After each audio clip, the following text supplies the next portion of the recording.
Decíamos que íbamos a tener hoy un intento de análisis por traer de alguna manera a nuestro programa y a nuestro presente esto de la idea de la independencia nacional. O sea, qué cuestiones hoy tenemos que mirar y bueno, algún ensayo hicimos en nuestra editorial sobre romper las amarras, las ataduras con los factores de la dependencia en la actualidad, la deuda externa, la entrega de nuestro territorio, la injerencia en las decisiones políticas de nuestros gobiernos, la cooptación de las democracias o el deterioro de nuestras democracias, y nos atiende gentilmente para hacer una reflexión sobre la independencia Daniel Bacheto. ¿Cómo te va, Daniel? Muchas gracias por atendernos. Hola, ¿cómo estás? Un gusto poder compartir con ustedes. Bien. ¿Cómo traerías hoy para que alguien que nos esté escuchando diga, bueno, la independencia hoy tendríamos que analizarla por acá?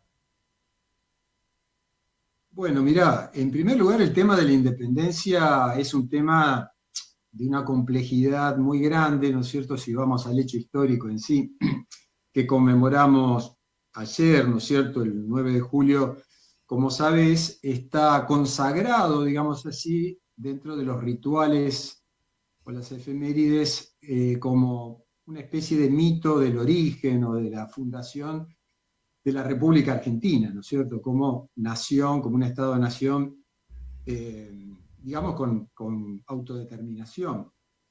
Y en realidad habría que desarmar un poco eso porque, eh, como bien dijo Lito Nevia, ¿no? La historia a veces la escriben los que ganan, entonces quiere decir que hay otra historia, ¿no es cierto?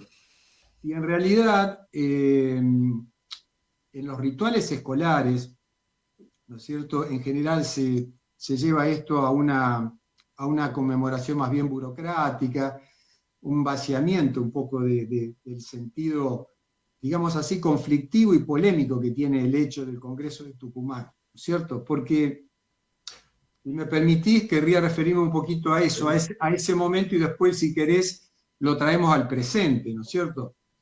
Pero fíjate vos que lo primero es afirmar que, digamos, los hechos históricos no son hechos puros, sino que son de alguna manera hechos interpretados, ¿no es cierto? Entonces, de alguna manera siempre aparecen en el marco de tramas conceptuales o categoriales que realizan los diferentes actores en función de sus intereses, en función de sus proyectos también, ¿no es cierto? Y hay una multiplicidad de actores.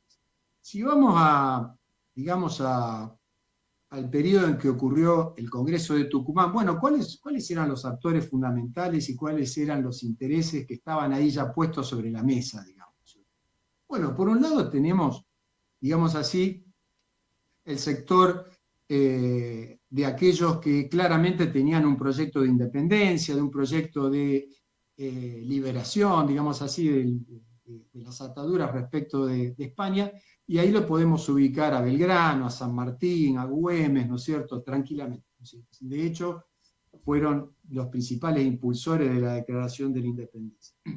Jugaron fuerte, digamos ahí. Pero por otro lado, tenemos que en un momento alguien que había sido parte del grupo de la Logia Lautaro con San Martín, Carlos María de Alvear, muy ambicioso, llega al poder, ¿no? Asume, primero lo pone a su tío, Posada, después llega él como director supremo, ¿y qué hace Alvear? Bueno, mientras está sesionando el Congreso, él manda emisario para buscar un heredero de una corona, para coronar a algún príncipe o princesa, digamos, como Carlota, que era hermana de Fernando VII. Es decir, ahí vemos un conflicto interno, ¿no es cierto?, dentro mismo de lo que era el Río de la Plata, o lo que había sido el virreinato, y del movimiento este, donde algunos no estaban tan convencidos. Y tampoco estaba claro, eventualmente, qué se quería crear, ¿no es cierto? Entonces, ¿qué se quería crear, en definitiva? Una monarquía, por más que sea una monarquía temperada, constitucional, al estilo británico, digamos,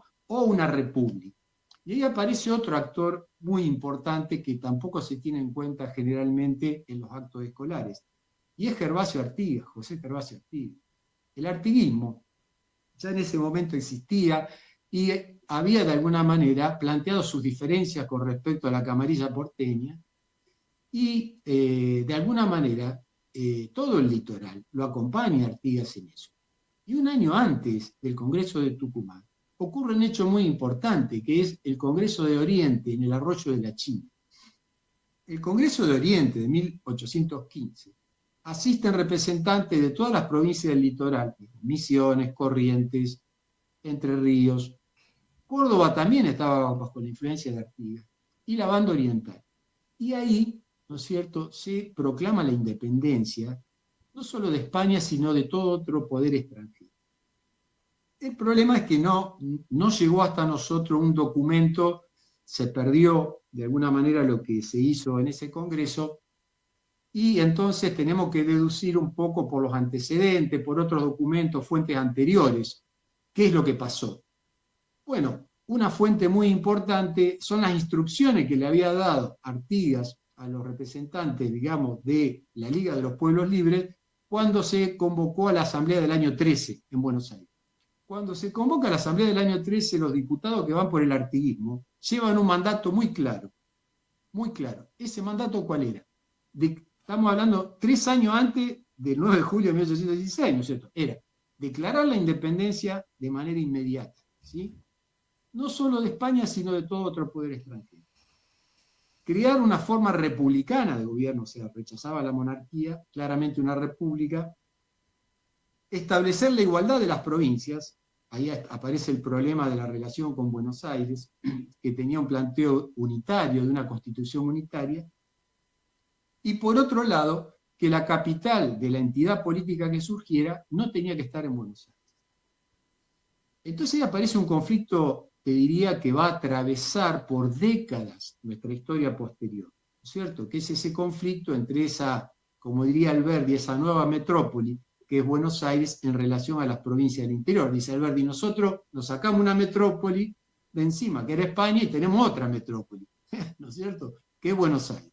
Entonces, aparece el conflicto de las provincias que están ya claramente definidas, que tienen un consenso, o sea, tienen acuerdos fundamentales sobre constituir una nación independiente bajo forma republicana y federal, y en condiciones igualitarias, es decir, rechazan la hegemonía porteña, y por otro lado, el grupo porteño, ¿no es cierto?, que obviamente se opone a este proyecto, ¿no es cierto? Entonces, ahí vemos que en torno a lo que fue el Congreso de Tucumán aparecen todas estas tramas, todos estos intereses que los tenemos que tener en cuenta. Es decir, no hay un consenso cuando se produce el Congreso de Tucumán de qué es lo que había que hacer y de la forma de gobierno que teníamos que darnos, y por eso se prolongan las deliberaciones, y en algún momento San Martín se cansa un poco y medio tiene que apurarnos.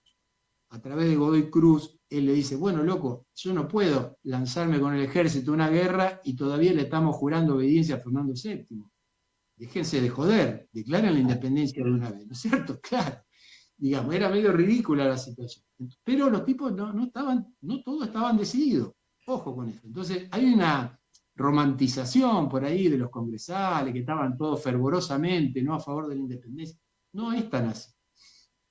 Por otro lado, ocurre un hecho interesantísimo, que es que frente a la propuesta de alguno de llevar a algún europeo como monarca, lo cual era cambiar de collar, pero no dejar de ser perro, Belgrano propone una monarquía incaica y propone como monarca a un hermano de Túpac Amaru.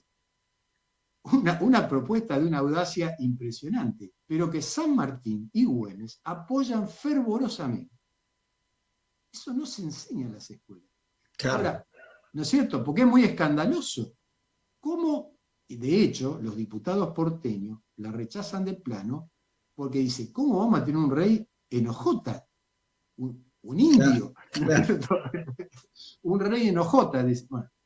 Y Tomás de Anchorena, que era un diputado por la provincia de Buenos Aires, por ejemplo, haciendo gala de su racismo fundamental, a los diputados que asistían al Congreso por provincias altoperuanas como Tarija, le decía cuicos, o sea, monos, ¿no? Claro. Para él eran monos, porque eran mestizos, de Aymara, de Quechua, etcétera, eran mestizos o criollos, digamos, y entonces dice, no, estos tipos, bueno, lo tenemos que tolerar, pero son indios, digamos, nosotros somos blancos, es otra cosa. Entonces ahí aparece, aprovecho esto para introducir otra cuestión, que es la cuestión social. Nosotros sabemos que el orden colonial era un orden de castas, ¿no es cierto? Donde, digamos, de alguna manera la población estaba clasificada en función no solo de si eran europeos o nacidos en América, y por supuesto los españoles europeos estaban en el vértice de la pirámide social, y los criollos, que a veces eran blancos, descendientes de españoles, estaban más abajo y eran discriminados, y ese fue un factor que influyó. Pero después estaban las castas, que las castas eran todas las tonalidades que se te ocurra de colores, ¿no es cierto? Por el mestizaje que se había dado, de indios, pardo, mulato, estaban los cuarterones, los quinterones, eso, dependiendo del porcentaje que tenían. Y los españoles tenían una clasificación estricta. Vos tiene un octavo de sangre, ¿no?, de negro, y el otro tiene un sexto. Entonces, y en función de eso, era el lugar en la jerarquía social y los derechos que vos tenías, u obligaciones.